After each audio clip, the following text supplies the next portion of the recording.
There's an animal living in your imagination that tells the truth about you.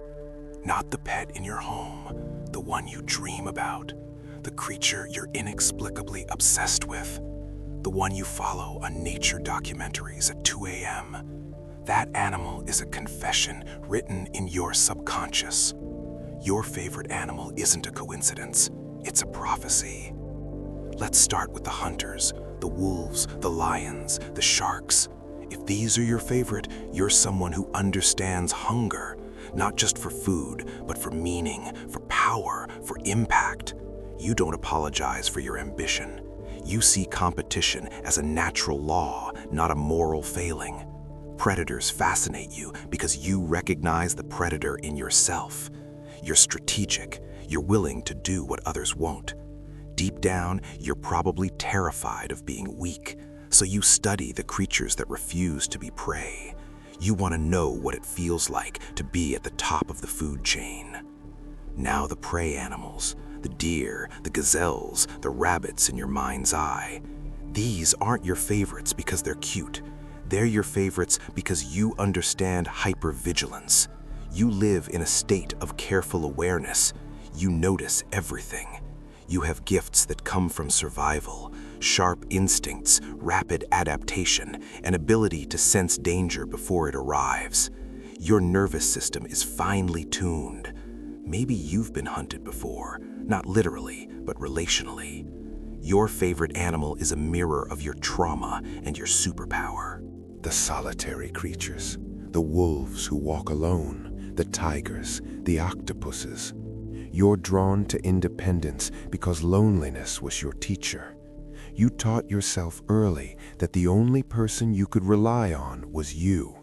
You don't need a pack. You don't need approval. You're self-sufficient to the point where people might call you cold, but you know the truth. You're actually protected. Your favorite animal proves that survival doesn't require belonging. The elephants, the whales, the creatures with the longest memories and the deepest bonds. If these move you, you're someone who carries weight. You remember everything. You feel loyalty in your bones. You're the person people confide in because there's something ancient and maternal about your presence, even if you're young. You hold grudges not out of spite, but because betrayal runs deep when you love this intensely. Your favorite animal is your parallel. You're built to last, to remember, to protect your people fiercely. The birds, every variety, the eagles, the crows, the hummingbirds. You're obsessed with perspective. You need to see the bigger picture. You're probably restless. Regular life feels caged even when you're free. You crave altitude, literally and metaphorically. Height represents escape, clarity, transcendence. Your favorite animal is constantly reminding you there's always a way out. There's always a view you haven't seen yet. You're someone who refuses to be grounded. The amphibians, the frogs, the salamanders, the creatures that belong to two worlds. You're a bridge builder. You move between different selves with ease. Maybe you're extroverted at work, but introspective at home. Maybe you're creative, but analytical. You're not confused about your identity. You're actually fluid with it. Your favorite animal symbolizes transformation. You're someone who understands that you're never stuck. You can always metamorphose into what you need to become. The insects, the ants, the bees, the butterflies. If these fascinate you, you see the miracle in the microscopic. You understand that small things change the world. You're probably misunderstood. People mistake your observant nature for passivity, but you're not passive.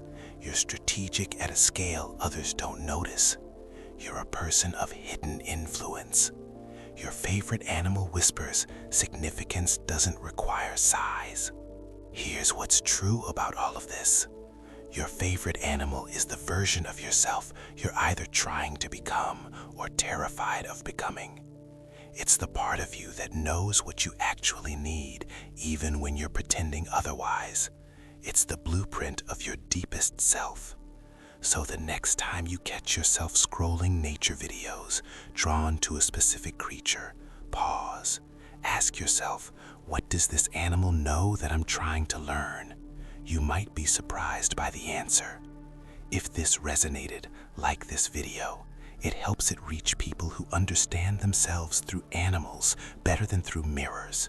And subscribe for more psychology that cuts deeper than surface.